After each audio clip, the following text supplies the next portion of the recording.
Malaking tulong daw sa investigasyon ng pulisya ang kuha ng CCTV sa lugar kung saan may nakitang dalawang sunog na bangkay sa isang kotse sa Peñaranda, Nueva Ecija.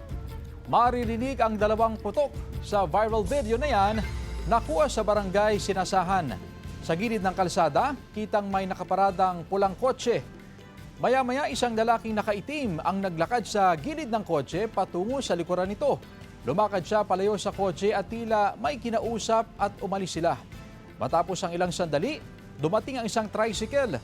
Bumaba ang sakay nito at may kinuhang galon. Lumapit siya sa kotse at binuksan ito at tila may isinaboy. Nang may sumabog sa kotse, umalis sila ng tricycle driver. Doon na rin umusok ang kotse. Isang rider pa ang huminto sa lugar at humingi ng tulong sa mga nakatira roon. Tukoy na ang pagkakakilanlan ng mga biktima at naiuwi na rin ang mga labi sa kani-kanilang kaanak. Isa sa tinitingnang motibo ng pulisya sa krimen ay may kinalaman sa negosyo. May person of interest na rin daw ang PNP pero tumanggi na silang magbigay ng iba pang detalye.